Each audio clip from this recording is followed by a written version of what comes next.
Sabem qual é o maior medo da humanidade? Pois não é o medo da morte. Curiosamente, estudos provam que o maior medo que as pessoas têm é o medo de falar em público. Imagina, o primeiro de todos, maior que o medo da morte, que é para aí o quarto medo, imaginem até que ponto é que temos medo de ser julgados. Porque é sobre isso. É o medo do julgamento dos outros, é o medo de ser criticado, é o medo, no final, enfim, é o medo de não ser amado. As pessoas têm medo de falar em público porque criam uma projeção nas suas cabeças, têm pensamentos destrutivos antes de começar a falar. Seja falar para uma plateia, seja falar para uma câmara, pode ser de um telefone ou outra câmara qualquer, seja para falarem com os seus funcionários, com os colegas, seja com quem for. Pensam, há um pensamento que é, isto vai-me correr mal. Eu vou falar mal, eu vou-me perder, eu vou ter uma branca, eu não vou dizer exatamente aquilo que eu queria. No final as pessoas não vão perceber nada do que eu queria dizer, vou ser mal entendido. E esses pensamentos criam um sentimento. Esse sentimento, o que vai acontecer é que esse sentimento dispara todos os mecanismos de defesa que nós temos e começamos a suar, começamos a sentir-nos a tremer, a cabeça então começa num turbilhão imenso, mas tudo isto se baseia em quê? Nós não queremos, não aguentamos ser julgados pelos outros, não aguentamos a crítica, nós queremos ser amados, não queremos ser criticados, precisamos do aplauso dos outros.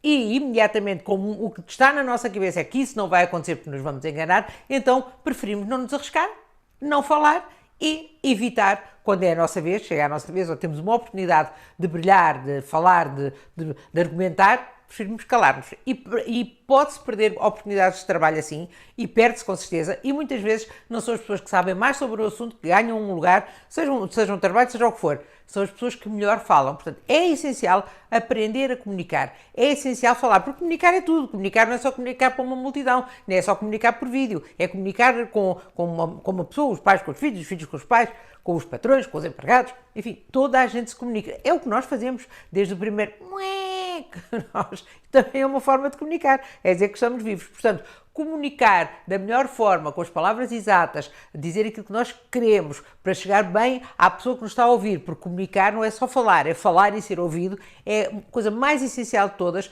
serve para o nosso trabalho, obviamente, mas serve também para a nossa vida amorosa, para a nossa vida em família. Comunicar é tudo. Por isso é importante aprender a usar as palavras certas, da maneira certa, com o tom certo. Muita coisa, eu já sei que estou a pensar, está bem, mas há pessoas que nascem com o dom da palavra e outras nascem, não é verdade. Tudo se treina e falar bem também se treina. Portanto, este medo de falar em público não é mais do que uma projeção. Portanto, o medo não é uma realidade, é uma irrealidade, uma projeção, uma ideia que nos vai correr mal e começamos a imaginar o que é que as pessoas estão a pensar, que também não estão a pensar, mas estão a pensar que nós estamos a ir mal, que o que estamos a dizer não faz sentido nenhum, que afinal a pessoa fala mal e por comparação também, que aquela pessoa, todas as pessoas que estão na minha frente a ouvir-me falam melhor do que eu. Tudo isso vai acumulando e vai fazer um bloqueio, que é o bloqueio do medo. O medo paralisa, portanto o bloqueio do medo, e esse medo de falar em público torna-se uma limitação para a vida. Eu, por exemplo, que me tornei numa grande faladora e depois numa grande comunicadora. Primeiro comecei por ser uma faladora de falar para os cotovelos, mas já era adolescente, já que muito crescida. Em criança era super tímida, filha única, super tímida, tinha vergonha de tudo, era daquelas crianças que fazem uma gracinha e eu não fazia. Portanto, nunca me manifestei, nunca a minha mãe, a não ser talvez com as coleguinhas na escola, mas mesmo assim era muito boa aluna, muito calada, nunca fui para a rua, nunca fui expulsa. Portanto, era ali eu diria que era até um bocadinho um pãozinho sem sal. E lembro-me, quando tinha 17 anos, ainda tinha vergonha, tocava o telefone lá em casa, não havia estes telefones, cada um com o seu, tocava o telefone fixo, e a minha mãe ou a minha avó dizia, Terezinha, vai lá atender o telefone. E eu ficava toda corada, toda nervosa, porque eu tinha até vergonha de atender o telefone. Portanto, já vem que esta coisa nasce com o dom, pode lá estar escondido, mas é preciso depois dar muitos empurrõezinhos e haver um objetivo, uma vontade, uma necessidade, para depois nos tornarmos faladores, comunicadores e gostarmos de ter prazer na comunicação, porque isto tudo tem a ver com o prazer de falar, a vontade que temos de mostrar as nossas ideias, defender os nossos ideais. entreter as pessoas, fazê-las rir.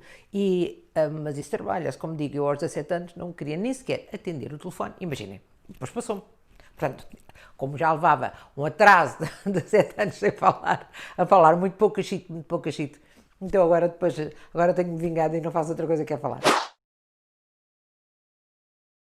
Não há nenhuma diferença de falar ao telefone, atender uma pessoa ao telefone, ou falar para um telemóvel, ou falar para uma plateia de 100 pessoas, 10 pessoas, 1000 pessoas, 1 milhão de pessoas. Eu lembro-me que na época que apresentava o Big Brother há 20 anos atrás, havia uma multidão de gente, de espectadores, muito maior do que há agora. Havia 3 milhões de pessoas com toda a facilidade.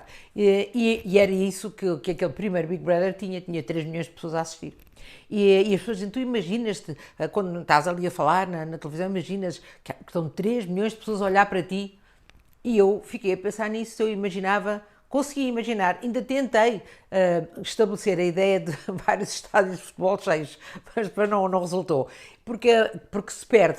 Portanto, eu diria até que seria mais difícil para mim falar para uma plateia pequena do que falar, que eu vejo as pessoas todas, do que falar para muitas pessoas no vácuo, porque a televisão não nos mostra as carinhas. Mas é tudo extremamente relativo. E também é uma crença, porque eu já ouvi muitas pessoas me dizerem eu vou lá falar, para quantas pessoas é que é? São 10 pessoas, tudo bem, são 50 pessoas, meu Deus, como se o conhecimento que essa pessoa tem, que ela acha que, pronto, tudo bem, falar para 10 pessoas, estou à vontade, eu sei o que é que vou dizer, se fosse embora, desaparecesse, porque de repente, em vez de estarem 10 pessoas, podem estar, quem diz 50, diz 20, cada um tem lá o seu número, não é?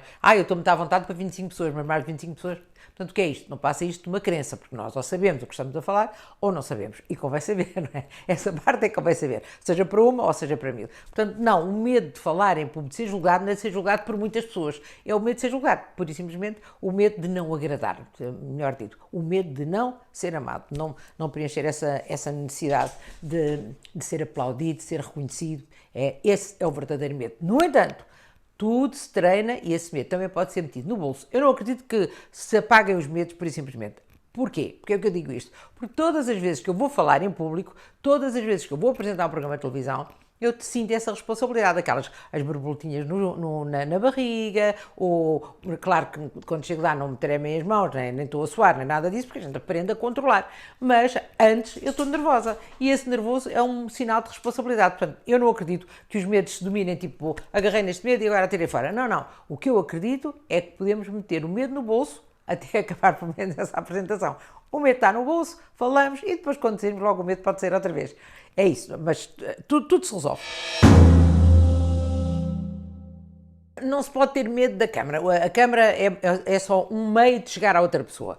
Portanto, o que se tem que fazer se tem um produto para vender, tem que pensar não em si próprio, mas tem de pensar na pessoa a quem está a vender. Que bem é que o seu produto lhe vai fazer, que bom que vai ser aquela pessoa comprar o seu produto, não só para si, mas especialmente para ela. Portanto, tirar, porque o medo que se tem de falar em público normalmente é o medo de sermos nós julgados, não tem a ver com outra pessoa. Portanto, se nós desfocarmos a nossa atenção de nós próprios e das coisas que podemos dizer bem ou dizer menos bem, de conseguir vender o produto da melhor maneira ou não, e pensarmos em quem vai receber, a coisa fica logo mais fácil. E o mais importante é pensar, organizar todas as qualidades, todas as coisas boas que estão nesta venda, porque está a vender um produto que sabe que vai fazer bem a quem o vai comprar. E é nessa pessoa que tem que estar focado para quem é que está a falar e não em si próprio. Se tirar o foco de si, o nervoso vai-se embora. Não vai todo, mas vai uma parte. Agora, não pode nunca ter medo da câmara, porque a câmara não é nada. É uma coisa que nos está a gravar.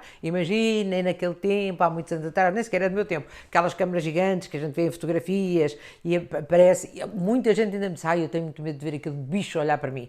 A câmara não está a olhar para nós. Nós é que estamos a olhar para ela. E eu sempre vi como um canal, assim como se fosse um tubo, que vai direito a muitas pessoinhas ou a uma pessoa só, neste caso a muitas, e que é como se fosse a voz aí por um tubozinho e a chegar ao outro lado, a voz, a imagem e aquilo que eu tenho para dizer e que eu acho que é importante vocês ouvirem para ficarem melhores, porque o que eu quero é que no fim desta minha conversa, que vocês estão a ouvir, vocês próprios se sintam mais seguros para falar em público e chegarem então às pessoas que querem chegar. Se for para vender, para venderem os vossos produtos com prazer, com vontade. Pensem, eu vou vender este produto a esta qualidade, aquela, porque aquela pessoa vai melhorar muito por adquiri-la.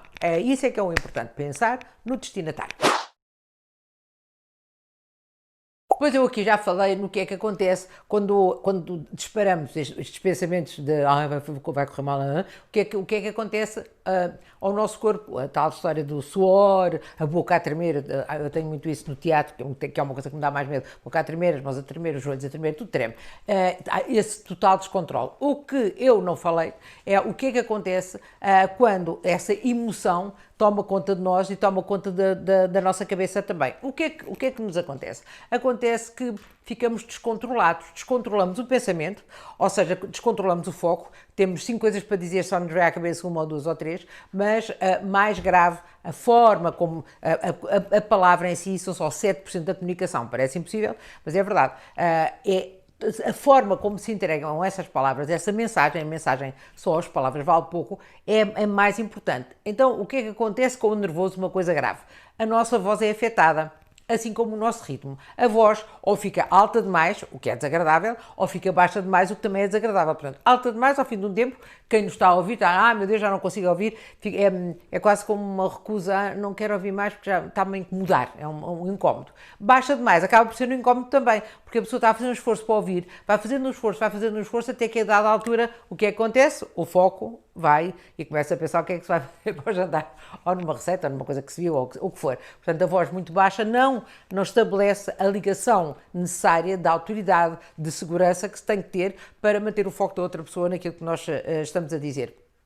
E também o que acontece é, muitas vezes, a maior parte das vezes as pessoas não ficam a falar devagar. Podem ficar a gaguejar, que é outra coisa que acontece também com o nervoso e com o medo, não é? Gaguejar ou usar as bengalas pronto, portanto, completamente, sinceramente, todos os momentos que quiserem, portanto as bengalas vêm, mas o que normalmente vem não é falar mais devagar, que isso é um belo truque. Quando está nervoso, tentar falar devagar até se ganhar alguma segurança, até ir crescendo e ir ao sítio que nós precisamos para comunicar. O que acontece normalmente é desata-se a falar depressa e confunde-se ritmo com velocidade. Portanto, fala-se em velocidade e passa-se o texto, a ideia, as palavras todas a ferro. Ou seja, fica tudo ali, fica uma planície, uma verdadeira planície, onde não se destaca nada, palavra nenhuma, ideia nenhuma, e as pessoas, portanto, que nos estão a ouvir não compreendem a nossa mensagem, não compreendem o que estamos a dizer. Temos que pensar que na oralidade, no nosso discurso oral, é igual ao nosso discurso escrito. Tem pontuação, tem vírgulas, tem pontos finais, tem pontos de interrogação, e tem sublinhados, tem intenções. Portanto, se isto tem que ser tudo muito bem trabalhado, com o ritmo certo. O que é o ritmo? O ritmo, por exemplo, na música são as pausas, não é? As pausas é uma pausa e depois a música. Se a música fosse toda seguida, não se ia perceber nada, não ia ser uma melodia agradável. Na fala é a mesma coisa. Se falar muito depressa, numa velocidade... E porquê que a gente fala depressa? Porque como está nervoso, o que é mais é fugir dali. O que é mais é ir-se embora dali. Portanto, pensa, se eu falar depressa, nem sequer nem pensa. Fala depressa, que é para aquilo acabar, aquela dor, aquele sofrimento, aquele medo, aquele enorme desconforto. Sim, porque as pessoas estão a suar, estão a tremer, é uma dor, é um grande desconforto. As pessoas querem acabar e ir-se embora depressa. Por isso é que há esta tendência. O que há a fazer é falar mais devagar, isso é o ideal. Se está a falar muito alto e se começa a ouvir a voz lá em cima, baixar o tom de voz. Se está a falar muito baixinho, levantar a voz um bocadinho, porque agora quando fiz levantar a voz, também fiz levantar a postura do corpo, se ficar mais seguro, mais vitorioso. E depois tudo começa nos tais pensamentos que falámos no início, que é o que tem que controlar são os seus pensamentos negativos, agarrar neles, aqueles do não sou capaz, não quero, e trocá-los, quando eles começam a atacá-los, sim, porque eles atacam, não é? Quando começam a atacar, troca por eu sou capaz, ninguém sabe melhor deste assunto do que eu já falei sobre isto imensas vezes, as pessoas vão gostar deste assunto, elas estão aqui para me ouvir e no final vão-me aplaudir e vão dizer sim senhor, gostei muito deste conteúdo, sim senhor, eu quero saber mais sobre isto, esta pessoa é muito interessante, o que for, e aquilo... vou comprar este produto, se o tiverem a vender. Portanto, tudo começa naquele primeiro, imediatamente antes, ou às vezes não, às vezes as pessoas até começam uns dias antes, aqueles pensamentos negativos que vêm e destrutivos que vêm ter connosco, muitas vezes que já vêm da nossa infância. Alguém nos disse quando éramos crianças, cala-te, tu não sabes falar, está calado, ou pessoas, há muito a mania de mandar calar as crianças, não é? A tua dizer, agora não, está calado, não viste que as outras pessoas estão a falar, e isso acaba por ir ficando lá como um trauma profundo em nós e que faz com que nos pareça estranho naquele momento sermos nós o centro das atenções. Portanto, as pessoas não querem ser o centro das atenções, para o bem e para o mal. Por um lado querem, mas por outro lado não querem, porque acham que não têm o valor suficiente para ser o centro das atenções. E, como digo, há muitas alturas na nossa vida que temos de ser o centro das atenções. Com os nossos mais próximos, a nossa família, os nossos colegas, temos que nos fazer valer e a palavra é a nossa arma, sem dúvida nenhuma. O que nós pensamos, o que nos atrapalha, é uma imaginação. É a imaginação de uma coisa irreal, que é o que é que os outros estão a pensar daquilo que eu estou a dizer e o que é que os outros vão dizer depois daquilo que eu disse. Ou seja, é tudo um suponhamos, não é assim que se diz, é um suponhamos, não é? É erradíssimo pensar o que é que os outros estão a pensar, porque nunca saberemos. Porque as pessoas já não vão dizer. Se pensaram muito mal, não vão dizer. E se pensaram muito bem, provavelmente vão dizer. Ou se calhar não vão dizer a verdade. Não interessa nada o que é que as pessoas estão a pensar. O que interessa aqui é, enquanto estamos a falar, a defender as nossas ideias, o nosso produto, manter o foco, o nosso foco naquilo que estamos a dizer e manter o foco da outra pessoa naquilo que estamos a dizer. Portanto, quando se diz manter o foco, estamos a falar de dois focos. O foco da outra pessoa, que é facilmente ela ir-se embora. É muito fácil o pensamento andar por nada, até pode depois voltar, se a conversa voltar a ser interessante, ou pura e simplesmente a pessoa ficar ali meia hora, 10 minutos, o que for, a olhar para nós, aparentemente até com imensa atenção. Já não estou a falar daqueles que vão ao telemóvel e que perturbam um bocadinho, não é? Porque se a gente vê uma pessoa ir ao telemóvel, não pensa que é uma emergência, pensa, pois não está a ligar nenhuma, o que eu estou a dizer é por isso é que está a ir ao telemóvel. Quando isto é um ato, tornou-se num ato automático que as pessoas fazem sem pensar, instintivamente, não quer dizer que não estejam interessadas no que estamos a dizer. Agora, porquê é que pensar naquilo que os outros estão a pensar não serve para nada? Por isso mesmo, porque é inútil, não acrescenta nada, nunca saberemos. Portanto, o importante é obrigar, com o nosso interesse, com a forma como entregamos o que estamos a dizer, as outras pessoas a só pensarem naquilo que nós estamos a dizer. E aí sim, agarrá-las. É nisso. Eu vou falar de uma forma, vou-me entregar de uma forma que as pessoas não consigam pensar em mais nada, a não ser naquilo que eu estou a dizer. Agora, se consegue ou não, isso depois já é com cada um, porque na cabeça de cada um manda cada um. Não é importante isso. O importante é, eu estou a fazer um bom trabalho, eu estou a entregar o melhor possível a minha ideia, sim. Eu estou a vender o melhor possível o meu produto, sim. Então está feito. Tudo tem um limite. É mais vale feito que perfeito. É se pensarem assim, porque também o desejo da perfeição, aquela ideia de eu poderia ter feito melhor, eu poderia ter dito de outra maneira, porque é que eu não disse... Enquanto falam, se estarem a criticar-se ao mesmo tempo, se eu tivesse dito assim, também é outra coisa, criticam-se no fim, fazem um balanço, até está gravado, vão ver. Se for um vídeo gravado, claro que eu aconselho que revejam o vídeo todo muito, muito, muito ao pormenor, aproveitem o que é bom e deitem fora o que é mau. Se acharem que não está suficientemente bom, não o ponham na dúvida, eu vou pôr assim, depois logo se vê. Não. Gravem outra vez, façam tentar o melhor possível, mas há o melhor possível, não é obrigatoriamente perfeito, porque não há isso do perfeito.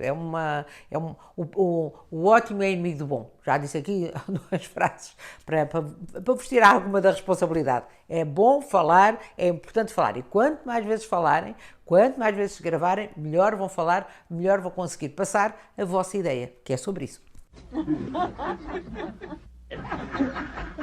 Eu comecei a fazer entrevistas há muitos anos atrás, no Eterno Feminino, há 30 e tal anos atrás, entrevistava 5 pessoas todos os dias, era um programa diário, direto. Eu não tinha experiência nenhuma como apresentadora, nem como comunicadora, foi a primeira vez que eu apresentei alguma coisa, e foi logo em direto e logo a fazer entrevistas, e entrevistava muitas pessoas de áreas diferentes, podia ser cantores, podia ser pessoas que tivessem uma experiência de vida interessante e que fossem contar, fossem exemplos, portanto, fiz ali um grande curso. Mas lembro-me perfeitamente de eu antes, talvez pela minha insegurança, ou seguramente pela minha insegurança, e querer eu própria estar segura, dizia às pessoas o que é que lhe dizia perguntar, o que não é uma coisa que ajude muito, mas eu achava que era. Então dizia, olha, não se preocupe porque eu vou-lhe perguntar isto e vou perguntar aquilo, e as pessoas respondiam e estavam todas muito contentes. E elas estavam sentadas deste lado e eu lembro que olhava para a frente e começava a dizer, e agora vai falar aqui um senhor que teve esta experiência, foi até à praia, mergulhou e encontrou lá 20 peixinhos e ele chama-se Manuel das Iscas. E quando olhava para ele, a pessoa que eu há segundos atrás tinha visto sorridente, estava completamente, às vezes até com sorriso, tem aquelas coisas que ficam assim, e toda a suar, e quando dizia, olá, então, chama-se Manel das Iscas, não sei, era a cara, não dizia não sei, mas era a cara, ou então não, então estavam mais à vontade, ou estavam nervosas, mas não tão nervosas, mas o tempo da segurança à insegurança, agora é a minha vez, vou ser eu a falar, faz com que a pessoa mude completamente de fisionomia, mude completamente o batimento cardíaco, mude completamente começa a suar, é a primeira coisa, há quem sua no bigode, há quem sua dos pés à cabeça, e essa era uma experiência, eu nunca sabia, mesmo acabadinha, ali sentadinha ao lado das pessoas, nunca sabia como é que elas iam reagir à consciência que era a vez delas falarem. É como se, agora levanta-te e fala. Acontece também nos casamentos. Agora um brinde, faça um brinde. A pessoa que se levanta para fazer o brinde está toda, por mais que tenha preparado o brinde, não pode estar mais... Ou os noivos a dizerem os votos. Portanto, sempre que é a nossa vez de falar, dispara lá o mecanismo da proteção da dor e pensamos, não, vou fazer mal, é melhor não fazer. Se pudessem não fazer, o que é que nós dizemos? Eu só queria que houvesse ali um buraco para me enfiar para o chão abaixo. Isto é tudo provocado pelo medo, o medo de uma coisa que não acontece, o medo de uma projeção. Muitas vezes está-se a fazer uma, se estiver gravado é bom porque já está a pensar, estou aí tão mal, isto está-me a correr tão mal, isto não é nada disto que eu quero dizer. E depois vai-se ver o vídeo e está bem. Portanto, temos de tomar muito cuidado de fazer uma divisão entre aquilo que é racional, aquilo que é verdadeiro, que está realmente a acontecer, e a nossa projeção daquilo que poderia acontecer de mal, mas não está a acontecer.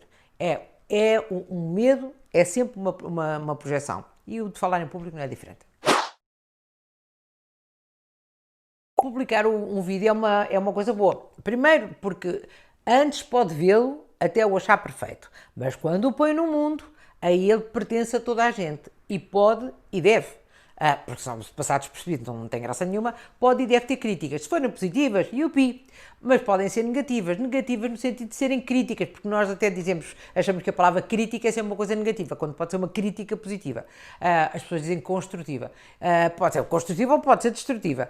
Eu, nestes anos todos que trabalho como trabalho público, tenho tido muitas críticas muito maravilhosas, você é maior, você é fantástica, como também já tive muitas críticas arrasadoras, não agora, mas quando eu comecei tinha críticas muito violentas, houve até uma altura que eu comecei a acreditar nelas e deixei até de as ler, mas isso é porque eram muitas. Mas o importante quando nós publicamos um vídeo é irmos lá, olhar bem para ele, irmos ver os comentários que lá estão, aproveitar aqueles que são construtivos, aqueles que nos trazem... Realmente eu aqui podia ter acrescentado isto. Eu faço isso com os meus vídeos. Podia ter acrescentado isto. Faltou-me aquilo, está ali, está bem. Mas quando diz, tudo que está aí, quando são generalizações, então não vale a pena. Isso é tudo um disparate. Isso tudo não é nada. Se é tudo, então não é nada. Quando são generalizações, não vale a pena ter atenção. Não gosto nada desse assunto, porque esse assunto disso não é nada, assim não concordo com nada. Portanto, também não interessa nada.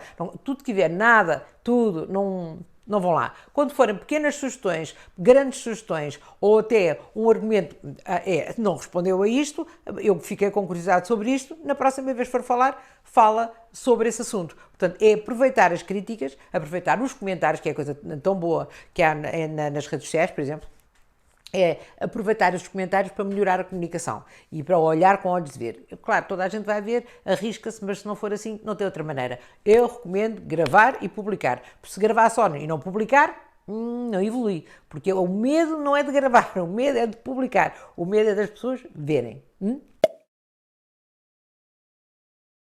Quando nós gravamos um vídeo, a melhor pessoa para o criticar, antes de o publicar, somos nós.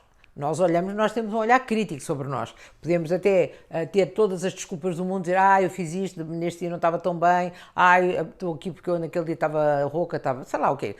Podemos, não tinha dormido bem, podemos arranjar as desculpas que quisermos, mas nós somos o crítico mais feroz, no sentido de detalhado, do nosso próprio trabalho. E assim devemos ser, não destrutivos, mas atentos.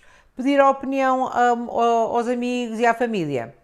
isso é com cada um. Eu não sou muito a favor, porque as pessoas até podem estar na maior das boas intenções, mas cada cabeça a sua sentença. E as pessoas têm opiniões diferentes. Há quem goste muito, eu não gosto do encarnado. Eu estou vestida de encarnado, vou mostrar isso a um amigo que diz, estava tudo bem, o que estás a dizer está tudo bem, mas aquele vestido com bolinhas, e vais falar sobre comunicação com vestido encarnado com bolinhas, não, mas o encarnado até é bom. Como há outro que me vai dizer, não sei, estavas a falar em pé, então mas estás na tua casa e estás a falar em pé, porquê que não te sentaste? Eu, não, porque não me apeteceu, não pensei nisso, podia ter sido sentado, mas não foi. Como outra, não, eu acho lindamente que tenha sido em pé, mas olha lá, mas porquê que começaste por falar, ou seja, eu não disse aqui nada, falei aqui do vestido, falei aqui de um cabelo, não sei se falei, mas vamos imaginar, tu porquê que não pões óculos tu usas óculos, sim, para ver ao pé, mas podias usar óculos a um ar assim mais intelectual. Toda a gente tem uma opinião e todas são boas, mas todas são más também. Na altura de gravar o próximo vídeo, o que é que eu vou pensar? Será que a cor do vestido está bem? Será que eu estou a dizer as coisas como deve ser? Será que eu devia pôr óculos? Isto tudo que é um será? Vai distrair o meu foco daquilo que é importante, que é a comunicação, aquilo que eu tenho para dizer à outra pessoa, para ela, a tirar da forma que a outra pessoa receba e ouça. Portanto, não sei, eu diria que é melhor não mostrar a ninguém. Publica e depois as pessoas logo têm tempo de lhe pôr lá os comentários. Mais vale. É arriscar, porque assim sempre aprende. Para fazer um vídeo o mais perfeito possível, um vídeo que venda a sua ideia, que venda o seu produto, o ideal é ter uma boa abertura, uma boa abertura, uma coisa que chama a atenção das pessoas, preparar logo um bom fecho, um tchau, porque às vezes as pessoas ficam ali todas baralhadas no final e estragam tudo o que está no meio, e depois fazer uma lista, não é? Depois de gravar o vídeo antes, fazer uma lista de todas as qualidades, de todas as coisas importantes que vai oferecer e todas as mais-valias do seu produto. Se tiver medo de esquecer de alguma, ponha num papelzinho, chama-se uma cábula ou chama um cartão, não interessa, as pessoas têm muito, talvez por causa das cábulas, gostam muito de esconder os cartões e só espreitar. Não espreite, mostre, quer dizer que preparou o seu trabalho em casa, que se preparou e deu importância àquilo que vai dizer, que se preparou para falar com aquela pessoa e para lhe entregar o melhor serviço possível. Portanto, prepare-se, ensaie, treine e depois grave as vezes que forem precisas até conseguir fazer um vídeo perfeito. Se for um vídeo, se for um direto, também ensaie, repita e depois entregue-se e se tiver alguma dúvida vai ao papelinho. Eu acho os papelinhos muito, muito importantes porque muitas vezes quando nós escrevemos, ajuda a decorar, e quando nós escrevemos e sabemos que podemos recorrer a alguma coisa se nos perdermos, se houver a tal branca que tanto mete medo, acaba por não haver a branca, acaba por não se recorrer ao papelinho, para o que experimente. Mas, essencialmente, ensaie, treine e organize as ideias primeiro, antes de as deixar sair pela boca. Falar para uma câmara ou falar para pessoas presenciais é igual, é diferente olhar para uma câmara ou olhar para os olhinhos das pessoas ou para o grupo de pessoas. E também é diferente se tem um microfone, se não tem a projeção de voz, há umas pequenas diferenças, mas não no conteúdo daquilo que vai vender, não no conteúdo da ideia, não no conteúdo dos seus argumentos e da ordem dos seus argumentos, isso é igual. É uma questão depois de projeção, de postura, de poder andar de um lado para o outro ou não, é uma coisa mais física que ajuda gestos, há muita coisa que muda numa comunicação por vídeo ou uma comunicação presencial, mas não a preparação do conteúdo. O conteúdo é exatamente a mesma coisa. Tem que o preparar bem, tem que lhe ter uma abertura e um fecho e ser claro e objetivo, fazer com que a sua mensagem chegue ao destinatário. E isso é igual, tanto faz estar as pessoas ali pertinho de si, com uma energia próxima de si, talvez mais fácil manter o foco das pessoas quando elas estão perto de nós, porque há uma energia que corre entre nós e uma câmara, talvez uma coisa mais fria. Mas eu digo talvez, porque se nós pensarmos para quem estamos a falar, a pessoa está lá presente de alguma forma. Ter um fio condutor da nossa fala, da nossa comunicação, é o que todos nós desejamos. Desejamos até fazer comentários, sair um bocadinho do assunto e depois voltar exatamente ao sítio onde estávamos, e isso com o tempo vem. Não, as pessoas não se perderem, não perderem o fio à meada, mas de uma branca ninguém está livre. É o que é que eu vou dizer a seguir? Bem, no teatro as brancas fazem parte, até porque se tem que dizer aquelas palavras seguidas para dar as deixas aos colegas. E acontece a toda a gente, as brancas acontecem. E é preciso aprender a enchê-las. A mim já me aconteceu N vezes, que é quando nós pensamos, mas essencialmente quando é que acontece uma branca? Quando nós nos pomos a pensar e a criticar, em vez de estarmos focados naquilo que estamos a dizer, criticamos, eu disse aquilo, não devia ter dito, e pronto, já nos perdemos para a frente. Portanto, o ideal e quando se tem uma branca, o que há a fazer é seguir em frente. Não se diz aquilo que era previsto dizer, diz outra coisa qualquer. Salta-se para a fala a seguir, para a ideia a seguir, porque à medida que vamos falando, o que acontece é que a outra ideia, a tal branca, a tal que se foi embora, ela volta. Se for num discurso, se for numa comunicação, pode voltar a ela, se for no teatro não pode, mas ela vai voltar por si. Há quem diga até no teatro, eu acho que é uma teoria engraçada, que é quando não se sabe o que é que se vai dizer, abre-se a boca e acaba por sair alguma coisa. Portanto, experimentem. As brancas existem, vão acontecer na sua vida, vão. Podem-se ultrapassar? Sim, ande para a frente. 3 conselhos para meter no bolso o medo de falar em público. O primeiro é ensaiar, treinar, o que lhe quiser chamar, vezes sem conta a tratar à vontade. O segundo, mas não por esta ordem, não é obrigatório. O segundo, se calhar, pela ordem contrária. Preparar bem o que vai dizer. Ninguém pode saber mais sobre o conteúdo que vai dar do que você. Tem que saber tudo. Tem que sentir que é um mestre naquilo que vai dizer, do seu produto, da sua ideia, do que for. Por último, a terceira, mas a mais importante, é afaste os maus pensamentos antes de começar a falar. Não os deixe entrar na sua cabeça, não os deixe provocar um sentimento nem uma emoção que depois o vai prejudicar, porque depois está nervoso, já nenhuma das outras, tanto pode ter treinado muito, pode saber muito sobre tudo aquilo que vai dizer, mas o nervoso vai entaramelar-lhe o cérebro e a fala e os gestos e tudo. Portanto, não deixe que os maus pensamentos o ataquem.